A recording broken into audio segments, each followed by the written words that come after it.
Ngomhla ka-30 kuJuni 2026, uJacinta Ngobese Zuma ekhuluma ne-crowd yayikhona eThekwini lapha babekhona.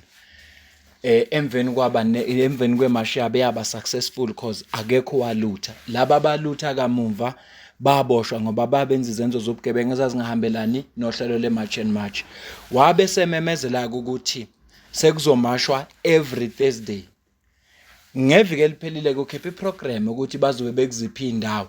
Bekungokuqala ngibona mina i-March and March kuthiwa izobe iseLimpopo, ngathi beyisebhekasfort if I'm not mistaken.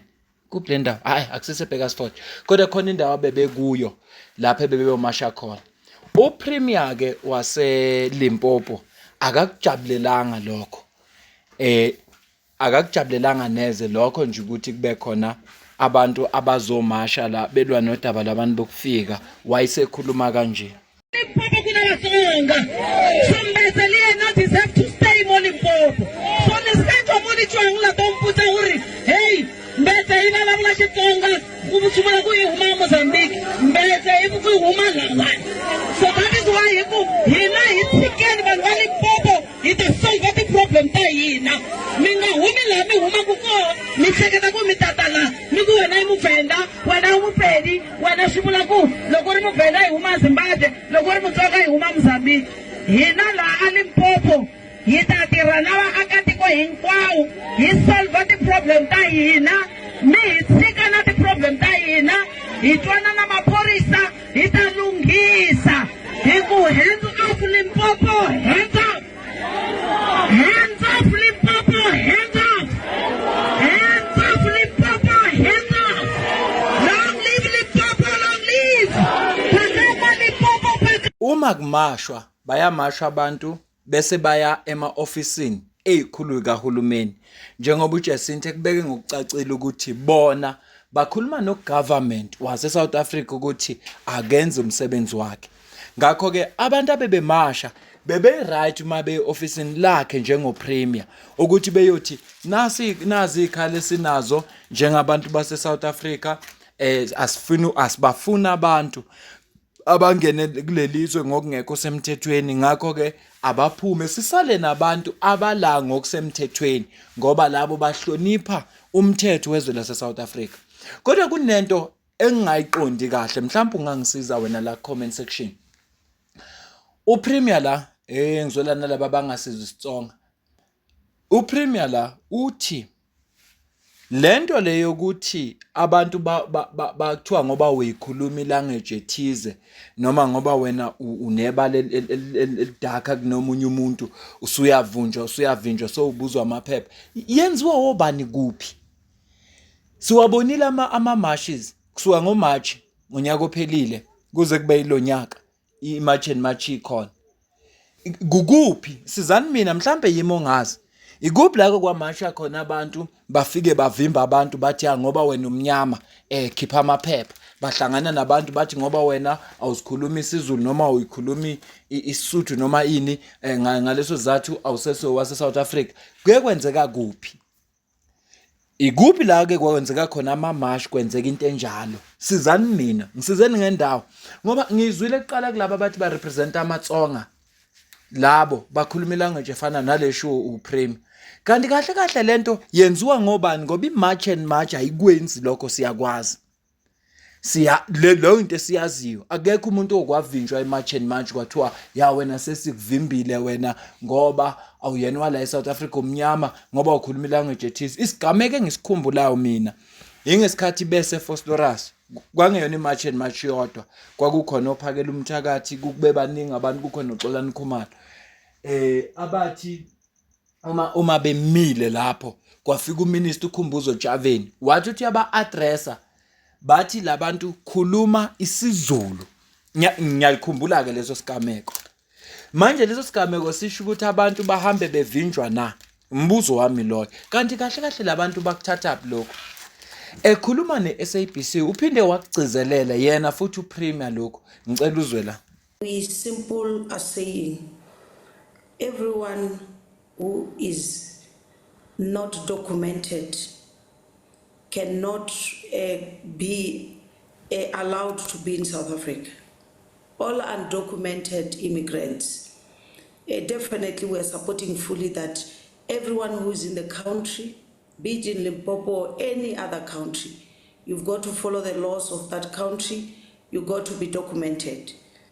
However, we have noted that during this March and March, in some instances, there are people who are targeted based on their skin complexion, based on their language.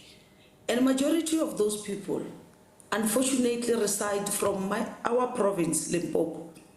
Because if you are Venda speaking, Tsonga speaking, or even Pedi speaking, and you are dark in terms of your skin complexion, and they ask you to speak in certain languages and you can't pronounce the words in those languages. I've received so many reports that those individuals are being targeted. And we are simply saying, we're not going to tolerate that in Limpopo. And we're also saying, you can't be moving from one household to another, removing people based on their skin complexion or on the language that they speak. Because we are amongst those people, when it was not fashionable, we've always raised these issues of undocumented immigrants, be it in our hospital facilities, be it in the certain sectors in terms of the employment sectors. We've raised those issues and the government did respond, the national government. The president has appointed the IMC. We are seeing work being done. They've accepted that the border is strengthening our border management authority. BMA has been appointed. Police, we are working with them as provincial government. We are raiding where raids needs to be done. Drug warlords are being arrested. And we welcome all those who made it possible for us to be where we are today. But we can't allow a situation where because I am Limpopo born citizen and I'm dark in my skin complexion, I cannot be allowed to visit any province. That we cannot allow. Ngoba umuzwa ku Premier ekhuluma usacizelela yona lento engiyibuza ukuthi yenziwa ngobani nini kuphi. Ngiyakhumbula ukuthi ungizwe mina umuntu esengeke ngambona kodwa ungizwe akayona iMarch and March. Futhi labantu kade bemasha abantu abathi awukwazi ke ukuthatha into enziwa umuntu oyedwa uthi enziwa yibo bonke abantu. Ungizwe impela ngiyakhumbula ukuthi kunendoda akavela ibuza amaphepha yambuza ukuthi uyiphoyisa na. Mhlambe masingakhuluma ngayo kodwa ngikhumbula ngizwa mina ungizwe ethi ukhuluma ngoba umnyama wena noma laba beMarch and March bethi ngoba umnyama wena ngokwebala usho ukuthi wena impela ungangaphandle ngoba noma wena ngoba ukhuluma isitsonga noma isishangane ungangaphandle. Hayi ayiyona iqiniso lento esho uPremi. Mina ngazi yebo khona ngiyavuma upresident appoint IMC okuyi interministerial committee. Siyayibona iyasipha ama-update each and every week. Futhi awubone nomsebenzi wabo sibonge March and March ngoba bathe ngoJune nje abantu abalela ku 5,000 bahambile abebela ngokungekho semthethweni. Baningi kabantu baningi empela. Abasemalawi bebelapha eThekwini bala ko 10,000. Bengekho semthethweni. Kodwa kube le March and March ayikho ngabe konke lokho asikubonanga. UPapa Peni ephendula yena uminister wakhuluma kanje. Poppy Premier Ramathuba. The first a person in Limpopo for xenophobia is you. The more powerful xenophobia is you.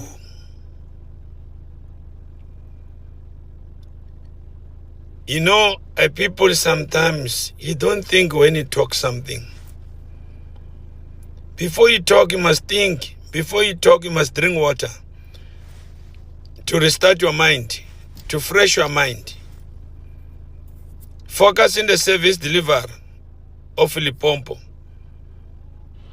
Everything that you are saying, you are out of order.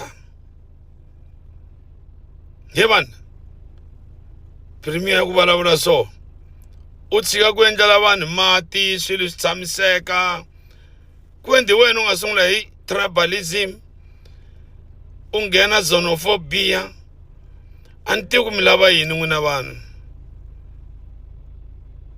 hi lava tiko ra ka hina ri hanya kahle. You're focusing into something that you think maybe people that are gonna vote you, they're gonna vote ANC. You are done. It's your last time. Riperile aka n'wina. Cela ukuze ukuphawula kwakho la comment section ngizwe ukuthi wena ubona kanjani lolu daba esilixoxayo luka Premier waseLimpopo lo ovele wahlasela abantu abamashayo njoba bebeze kuye nje umuntu osebenzela uhulumeni bekufuneka aba-addresse kahle nje alikho iphutha elekuthenini cha siyabonga manilwa nempi enilwayo kodwa ningabahlukumezi abanye abantu ukhulume kahle ungakhulumise ngathi impela into eyenzakalayo futhi wena uke wayibona.